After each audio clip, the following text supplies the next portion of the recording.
할렐루야! 하나님의 사랑이 우리 모든 믿음의 가정들의 풍성히 임하시기를 축복합니다. 오늘은 이렇게 한 번 더 서로를 축복하며 인사 나눌까요? 하나님께서 당신을 참 사랑하십니다. 네. 그리고 한 번 더 인사 나눌 텐데요. 우리의 사랑을 듬뿍 담아서 저도 주님 안에서 당신을 사랑합니다. 네. 주님 안에서 사랑합니다. 네. 이 사랑이라는 말은 참 언제 들어도 우리 가슴을 따뜻하게 하고 또 미소 짓게 하는 말인 것 같습니다. 그런데 이 사랑이라는 말이 참 그것을 실행하기에는 이 사랑이라는 말만큼 어려운 말도 없는 것 같습니다. 그래서 어떤 사랑이든 항상 실수가 있고 그리고 또 지나고 나면 자기의 부족함을 또 안타까워하고 아쉬워하고 후회하기도 합니다. 그래서 우리 모두의 사랑은 이처럼 이렇게 서툽니다. 그런데 이런 시가 있습니다. 서툴지 않은 사랑은 이미 사랑이 아니다. 어제 보고 오늘 보아도 서툴고 새로운 너의 얼굴. 낯설지 않은 사랑은 이미 사랑이 아니다. 금방 듣고 또 들어도 낯설고 새로운 너의 목소리. 어디서 이 사람을 보았던가? 이 목소리를 들었던가? 서툰 것만이 사랑이다. 낯선 것만이 사랑이다. 오늘도 너는 내 앞에서 다시 한번 태어나고 오늘도 나는 내 앞에서 다시 한번 죽는다. 이 시는 나태주 시인의 사랑은 언제나 서툴다라는 시입니다. 우리 사랑이 이 서툴 수밖에 없는 것은 여러분 중에 인생을 연습해보고 사시는 분 계십니까? 오늘을 살기 위해서 어제 연습하고 오늘 오신 분 계십니까? 그처럼 우리는 우리 인생을 연습 없이 그때그때마다 바로바로 실전으로 살아내고 있기 때문에 실수도 하고 후회도 하는 그런 서툰 사랑을 하게 됩니다. 그래도 이런 서툰 사랑 속에는 이 설레임이라는 것이 있습니다. 그런데 시간이 좀 지나고 나면 이 익숙함이라는 것이 이제 찾아와서 마치 우리가 사랑을 다 아는 것처럼 그렇게 착각하게 됩니다. 더 이상의 설렘도 없고 더 이상의 감격과 기대도 하지 않게 됩니다. 그런데 이러한 모습이 당연한 것으로 생각하게 만드는 그런 이론적인 근거까지도 있습니다. 사람에게는 사랑할 때 특별히 이렇게 많이 분비되는 이 호르몬들이 있다고 합니다. 그 중에서도 이 사랑의 호르몬이라는 이름이 붙여져 있는 호르몬이 있습니다. 옥시토신이라는 것이 있는데 이 호르몬은 인간에게 사랑이란 이 감정을 아주 극대화시켜주는 역할을 한답니다. 그 사람을 생각만 해도 얼굴이 빨개지고 가슴 뛰고 만나면 심장 소리가 들릴 정도로 쿵쾅쿵쾅 뛰게 만드는, 한마디로 이 사랑에 푹 빠지게 만드는 이 호르몬이라고 하는데요. 뿐만 아니라 이 호르몬은 이 아기를 출산할 때도 이 자궁 수축이 원활해지도록 만들고 모유 수유를 돕는다고 합니다. 그래서 또 다른 이름이 모성애 호르몬이라고 또 불린다고 합니다. 그런데 이런 설레임과 열정적이면서도 헌신적인 사랑을 하게 만드는 이 호르몬에는 안타깝게도 유효기간이 있다고 합니다. 대략 한 900일 정도라고 하는데요. 그래서 일정 기간 이후에는 점차 이 호르몬의 분비가 줄어듭니다. 이와 같은 이야기를 듣고 있다 보면 마치 우리의 사랑에는 유효기간이 있는 것 같다 하는 생각 때문에 괜히 마음이 아쉬워집니다. 하지만 인간이 호르몬의 영향을 이처럼 받기는 하지만 단지 그것에만 지배받는 것은 아닙니다. 인간의 이 사랑에는 이 뇌의 호르몬 작용만이 존재하는 것이 아니라 이 서로의 관계 속에서 생기는 친밀감, 그리고 서로에 대한 이해와 존중, 그리고 책임감과 함께 바로 그곳에는 이 믿음이라는 것이 있습니다. 인간은 과학만으로는 증명될 수 없는 존재입니다. 그 이상의 존재입니다. 이유는 하나님께서 인간을 창조하실 때 하나님의 형상대로 인간을 창조하셨기 때문입니다. 그렇습니다. 인간은 단순하지 않습니다. 1 더하기 1이 2가 되는 것이 인간이 아닙니다. 1 더하기 1이 0이 될 때도 있고 1 더하기 1이 100이 될 때도 있습니다. 왜냐하면 인간은 하나님의 형상을 닮은 영적 존재이기 때문에, 그래서 이런 예상치 못한 답변들이 나올 수 있습니다. 그리고 인간이 하나님의 형상 중에서 가장 많이 닮은 부분이라고 할 수 있는 이 사랑이 있어서, 이 사랑이 그 인간에게 변수로 작용해서 생각지 못한 이 놀라운 일들을 이루어내기도 합니다. 인간에게 있어서 사랑은 참으로 놀랍습니다. 불가능도 가능하게 만듭니다. 사랑하는 이를 구하기 위해서는 불속이든 물속이든 뛰어듭니다. 사랑하는 이를 구하기 위해서는 어떤 어려움도 참아내기도 하고, 심지어 자신의 생명을 버리면서까지 사랑하는 이의 생명을 지켜주려고도 합니다. 며칠 전 최대 7.8 강도의 강한 지진이 튀르키예와 그리고 시리아 지역에 있었습니다. 안타깝게도 지금까지 이 지진으로 인한 사망자만 2만 4천 명이 넘었다고 합니다. 아직도 다 수습된 것이 아니기 때문에 희생자는 훨씬 더 많을 것으로 예상하고 있습니다. 현지에서는 지금도 구조 작업이 계속 진행되고 있습니다. 그런데 이러한 참혹한 상황과 현장에서도 우리 모두를 놀라게 하며 또 감동으로 눈물 짓게 만드는 구조 장면들이 있었습니다. 이 첫 번째 사진에는 이 무너진 건물 사이에 남매가 끼어 있습니다.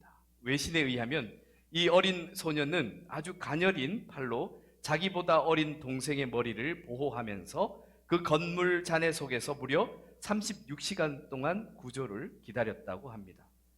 그리고 구조될 당시에 이런 이야기를 했다고 합니다. 동생과 저를 꺼내주시면 평생 노예가 되어 일하겠습니다 라고 말입니다. 얼마나 절박하고 절실했으면 이런 표현을 썼겠습니까? 그리고 이 두 번째 사진은 두 번째 사진을 보시면, 두 번째 사진 보여주세요. 네. 두 번째 사진을 보시면 여기 자세히 보시면 갓난 아기를 이제 구조해 가는 모습이 보입니다. 시리아 북부 건물 잔해 속에서 정말 갓 태어난 갓난 아기를 구조하는 장면입니다. 발견 당시에 이 아기의 탯줄은 엄마와 이어진 상태로 발견되었습니다. 엄마는 건물 잔해에 깔린 채 아기를 살리려고 마지막 사력을 다해서 출산을 한 후에 숨을 거둔 것으로 전해지고 있습니다. 그렇게 엄마의 마지막 사력을 다한 사랑으로 태어나서 구조된 이 아기는 현재 치료를 받아 안정된 상태라고 합니다. 그래서 오늘 아침 당회 경건회를 하면서 재난 지역을 돕고 생명을 살리는데 어려운 사람을 돕는데 우리 교회가 또 성도들이 그렇게 도와야 한다 하는 이야기를 또 나누곤 했습니다. 그래서 이 지역을 돕기 위해서 좀 더 구체적인 방법을 당회와 좀 더 논의해서 우리 성도님들도 참여할 수 있도록 그렇게 알려드리겠습니다. 이처럼 인간으로서는 도저히 감당할 수 없을 것 같은 엄청난 재난에서도 인간은 가끔 초인적인 그 사랑의 힘으로 사랑하는 사람들을 지켜냅니다. 그런데 문제는 과연 인간인 우리가 이러한 놀라운 사랑을 얼마나 지속할 수 있을까 하는 것입니다. 앞에서 이야기한 것과 같은 놀라운 사랑의 힘을 가지고 있는 이 인간이 어떤 때 이렇게 보면 과연 서로 사랑하며 살 수 있는 존재일까를 의심하게 할 만큼 서로를 죽어라 미워하고 싸우며 심지어 사랑하는 사람을 배신하기도 하고 엄청난 실망을 안겨주기도 합니다.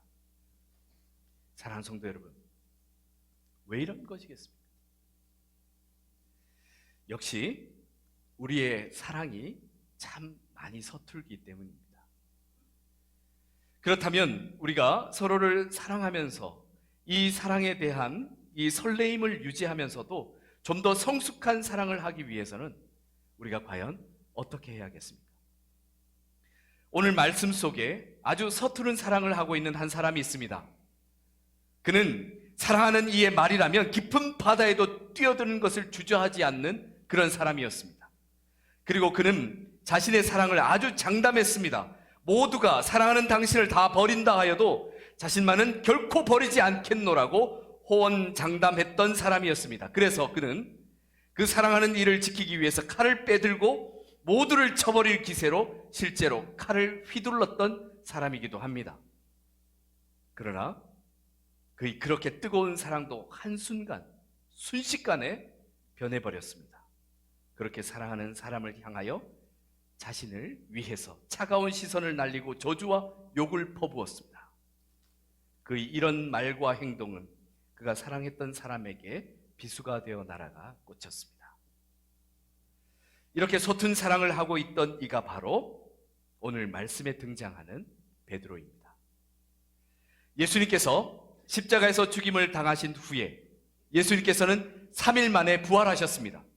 그런데 예수님께서 죽으셔서 무덤에 장사된 그 3일 동안 예수님을 사랑한다 하였던, 예수님을 따랐던 모든 제자들은 다 도망하여서 각자 자기 살 길을 찾고 숨어 있거나 각자 자기의 살 길을 찾아 떠나버렸습니다. 그런데 부활하신 예수님께서는 그런 그들을 한 사람 한 사람씩 찾아가 만나셨습니다. 그리고 예전에 그 사랑과 열정 넘치던, 그러나 차갑게 배신해버린 베드로에게도 예수님께서는 찾아가 지금 오늘 말씀에서 만나고 계십니다. 부활하신 주님께서 베드로를 찾아오셨을 당시 베드로는 다른 제자들과 함께 이 물고기를 잡고 있었습니다. 그러다가 문득 부활하신 주님께서 찾아오셨음을 깨닫게 되었을 때 또 예전처럼 배가 육지에 다 닿기도 전에 베드로는 물로 뛰어들어서 예수님께로 향하여 달려갔습니다. 그리고는 예수님께서 친히 준비하신 조반을 먹으며 참 꿈과 같은 시간을 보냈습니다. 그러나 그 조반을 먹는 그 시간에는 아무도 함부로 예수님에게 이 말을 건네지를 못했습니다. 아마 예수님을 버리고 도망해 버린 것이 모두가 죄송스럽고 또 부끄러웠기 때문이 아닐까 생각됩니다.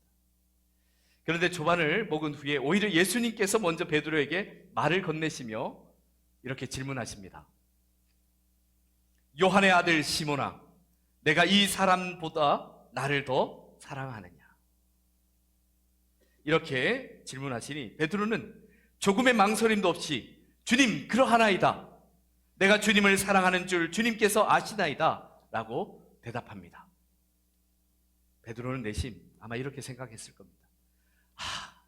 이제 됐다. 자신이 여전히 예수님을 사랑하고 있다는 이야기를 전했으니 지난날 예수님을 부인했던 그 부끄러운 일은 이제 지나간 거야 라고 생각했을 것입니다. 그런 베드로에게 예수님께서는 내 어린 양을 먹이라 하신 후에 또다시 요한의 아들 시몬아, 내가 나를 사랑하느냐라고 두 번째 물으셨습니다. 베드로가 좀 당황하긴 했지만 역시 바로 대답합니다. 주님, 그러하나이다. 내가 주님을 사랑하는 줄 주님께서 아시나이다. 그 대답을 들으신 주님께서 베드로에게 내 양을 치라 하십니다. 그리고 한 번 더 예수님께서 베드로에게 요한의 아들 시몬아, 내가 나를 사랑하느냐?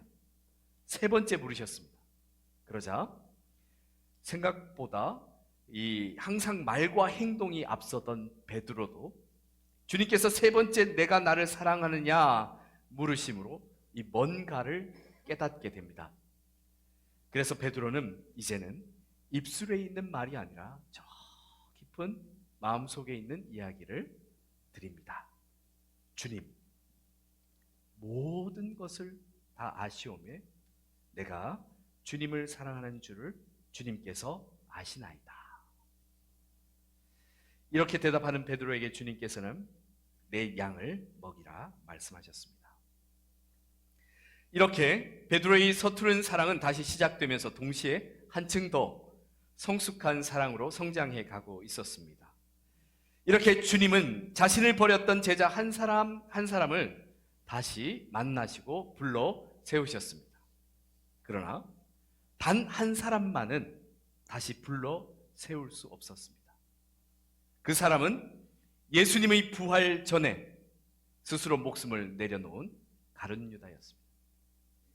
만일 가룟 유다가 그렇게 극단적인 선택을 하지 않고 살아있었다면 분명히 부활하신 예수님께서는 그에게도 찾아가셨을 것이고 그를 만나셨을 겁니다.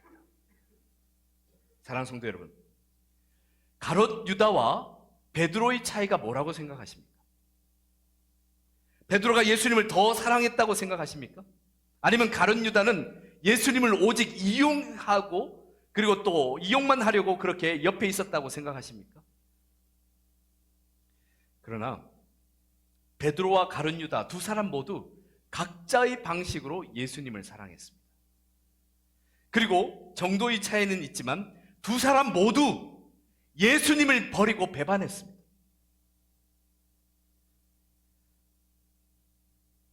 베드로와 가룟 유다, 이 두 사람에게 차이가 있다면 그것은 베드로는 부활하신 예수님을 만났고 가룟 유다는 부활하신 예수님을 만날 수 없었다는 것입니다. 두 사람에게 바로 이 차이가 그들의 인생 결과를 다르게 한 것입니다. 베드로는 부활하신 예수님을 만나 다시 사랑을 회복할 기회를 얻게 되었습니다. 하지만 가룟 유다는 자기의 뜻대로 끝까지 가버린 결과 자기의 목숨을 스스로 끊어버림으로 부활하신 예수님을 만날 수 없었습니다. 그래서 결과적으로 진정한 사랑을 회복할 기회까지도 포기해버리는 것입니다. 사랑하는 성도 여러분, 우리 모두는 사랑에 참으로 서툽니다. 이것을 먼저 인정할 수 있어야 합니다. 이것을 인정할 줄 안다는 것은 어떤 뜻이냐? 자기의 뜻을 내려놓을 줄 아는, 자기의 뜻을 포기할 줄 안다는 것입니다. 그런데 신앙생활에서 가끔 자기의 뜻을 포기하지 않고 자기의 뜻대로 계속 가버리는 경우가 있습니다. 이런 경우에는 자신의 서투른 사랑을 인정하고 싶지 않아서이거나 아니면 자신의 사랑이 서툴다는 것을 제대로 인식하지 못해서입니다. 즉 끝까지 자기의 뜻을 고집하고 자기의 의를 내려놓지 않게 되는 사람을 의미합니다. 이런 경우에는 안타깝게도 진정할 신앙을 가진 것이 아니라 자기 스스로가 만든 자기만의 종교를 가지고 있다고 해야 할 것입니다. 좀 더 심각하게 이야기하자면 스스로의 기준으로 종교를 만들고 판단하고 그가 세운 그 기준대로 행동하고 자기 스스로가 만든 그 종교의 교주로까지 자신을 세워가고 있다고 생각하시면 되겠습니다. 가룟 유다는 당시에 예수님을 따랐던 수많은 사람들과 비교도 안 될 만큼 예수님에게 굉장히 가깝게 있었습니다. 예수님과 함께 걷고 예수님과 함께 먹고 예수님과 함께 많은 일들을 했습니다. 뿐만 아니라 예수님과 그 일행을 위해 사역 중에 필요한 것들을 준비할 수 있도록 중요한 재정까지 담당하고 있었던 사람이었습니다. 그러나 이렇게 예수님 곁에 그토록 가깝게 있었어도 가룟 유다는 자신만의 종교를 따르고 있었던 사람이었습니다. 그는 예수님의 말씀과 주님의 뜻을 따르기보다는 자신만의 계획과 뜻을 따랐습니다. 그렇기 때문에 그가 따랐던 스승이자 구원자로 여겼던 예수님을 팔아버릴 수 있었습니다. 그리고 예수님을 판 후에 자기가 실패했다는 것이 받아들일 수가 없어서 자기의 뜻대로 자기의 생명까지 앗아버린 것입니다. 사랑하는 성도 여러분, 이 시간 정말 두렵고 떨림으로 여러분에게 말씀을 드립니다. 예수님 곁에 있어도 가룟 유다처럼 자기의 종교를 만들고 자신이 교주가 되어 자신의 뜻에 따라 움직이는 이러한 종교 활동에는 구원이 없습니다. 자칫 잘못하면 구원의 기회를 놓칠 수가 있습니다. 많은 이들이 착각합니다. 예수님을 아는 것과 예수님을 믿는 것을 동일한 것으로 착각합니다. 아닙니다. 예수님을 아는 것과 예수님을 믿는 것은 많이 차이 납니다. 예수님을 단지 알기만 하는 것에는 구원이 없습니다. 많은 종교학자들이 예수님을 압니다. 하지만 그들은 예수님을 믿지 않습니다. 심지어 이단들도 예수님을 압니다. 하지만 예수님을 구세주로 믿지 않습니다. 사랑하는 성도 여러분, 구원은 오직 예수 그리스도를 믿음으로 얻는 것입니다. 로마서 10장 9절 말씀에 내가 만일 내 입으로 예수를 주로 시인하며 또 하나님께서 그를 죽은 자 가운데서 살리신 것을 내 마음에 믿으면 구원을 받으리라. 아멘. 사도행전 16장 31절 말씀에도 이르되 주 예수를 믿으라. 그리하면 너와 내 집이 구원을 받으리라 하고 아멘. 마태복음 9장 22절 말씀에도 예수님께서 돌이켜 그를 보시며 이르되 딸아 안심하라 내 믿음이 너를 구원하였다 하시니 여자가 그 즉시 구원을 받으니라. 아멘. 사랑하는 성도 여러분, 예수 그리스도를 믿는다는 것은 종교적 원리가 아닙니다. 사랑입니다. 진정한 사랑입니다. 하나님으로부터 우리에게로 시작된 사랑입니다. 그 사랑을 함께 하는 것입니다. 요한 1서 5장 1절 말씀에는 이런 말씀이 있습니다. 예수께서 그리스도이심을 믿는 자마다 하나님께로부터 난 자니 또한 낳으신 이를 사랑하는 자마다 그에게서 난 자를 사랑하느니라. 아멘. 이처럼 베드로는 드디어 부활하신 예수 그리스도를 다시 만나 예수님께서 바로 그 그리스도 구세주이심을 확실하게 믿게 되었을 때 정말 성숙한 사랑을 시작할 수 있게 되었습니다. 뿐만 아니라 그 성숙한 사랑에는 더 깊은 의미가 있다는 것을 예수님께서 오늘 18절 말씀을 통해서 베드로에게 이야기해 주십니다. 18절 말씀에 내가 진실로 진실로 내게 이르노니 내가 젊어서는 스스로 띠띠고 원하는 곳으로 다녔거니와 늙어서는 내 팔을 벌리리니 남이 내게 띠띠우고 원하지 아니하는 곳으로 데려가리라. 아멘. 주님은 나의 최고봉의 저자인 오스왈드 챔버스는 나의 결심은 지극히 높으신 최상의 주님께 나의 최선을 드리는 것입니다 라는 사도 바울의 이 결단을 인용하면서 이렇게 말했습니다. 최선을 드리는 것은 논쟁을 하거나 이치를 따지는 문제가 아닙니다. 의지의 항복입니다. 다시는 번복할 수 없는 절대적인 항복입니다. 그렇습니다. 사랑하는 성도 여러분, 성숙한 사랑은 우리의 감정적인 것, 의지적인 것, 생각하는 것, 이 모든 것을 완벽하게 내려놓는 것입니다. 그리고 오직 하나님의 뜻에 우리 자신을 온전히 맡기는 것입니다. 왜냐하면 우리의 힘으로는, 우리의 뜻으로는 결코 성숙한 사랑을 할 수가 없습니다. 우리의 이 서툰 사랑으로는 잠깐 열정적인 뜨거운 사랑에 도취되었다가 곧 언제 그랬냐는 듯이 차갑게 돌아서 버리게 됩니다. 사랑하는 성도 여러분, 우리의 이 서투른 사랑이 성숙하기 위해서는 반드시 부활하신 예수 그리스도를 만나야 합니다. 부활하신 주님을 제대로 만나게 될 때 비로소 우리는 진정한 사랑을 시작하게 될 것이고 우리의 사랑은 성숙할 수 있습니다. 그 사랑은 우리 마음대로 우리 뜻대로 하는 그런 사랑이 아닙니다. 완전하게 우리의 모든 것을 주님의 뜻에 다 맡기는 믿음이 전제된 사랑입니다. 그래서 그 사랑에는 바로 언제나 설레임이 있습니다.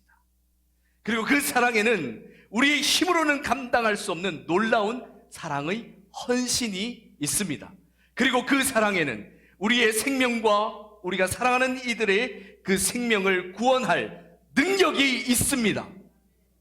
이러한 진정한 사랑을 시작할 때 비로소 하나님께서는 우리에게 사명을 주십니다. 이 놀라운 사랑을 부활하신 주님을 만나고서야 깨달은 베드로에게 주님은 내 양을 먹이라, 내 양을 치라, 내 양을 먹이라, 그에게 사명을 맡기십니다. 그렇다고 베드로가 완벽해져서 주님께서 그에게 이 중차대한 사명을 맡기셨다, 그렇게 생각하십니까? 아닙니다. 그는 여전히 부족했고 연약했지만 한 가지 달라진 것이 있습니다. 부활하신 예수님께서 그와 함께 하십니다. 그럴 때 베드로가 그 사명을 다 감당할 수 있을 때까지 사랑으로 함께 하실 것이기에 그의 부족함이 오히려 부요함이 될 것이고 그의 연약함이 오히려 강함이 될 수 있었습니다. 오늘 이 말씀의 시작을 시로 시작했죠. 시로 맞춰볼까 하는데요. 역시 나태주 시인의 또 다른 시, 사랑의 답함이란 시가 있습니다. 예쁘지 않은 것을 예쁘게 보아주는 것이 사랑이다. 좋지 않은 것을 좋게 생각해 주는 것이 사랑이다. 싫은 것도 잘 참아주면서 그저 처음만 그런 것이 아니라 나중까지, 아주 나중까지 그렇게 하는 것이 사랑이다. 마찬가지로 하나님께서는 우리가 예쁘지 않고 참 좋아 보이지 않고 하나님께서 싫어하는 그 죄가 많음에도 독생자 예수 그리스도를 우리에게 보내시어 우리 죄를 사하여 주시고 우리를 예쁘다, 참 좋다 하시며 오래 참으시고 끝까지 사랑해 주시고 계십니다.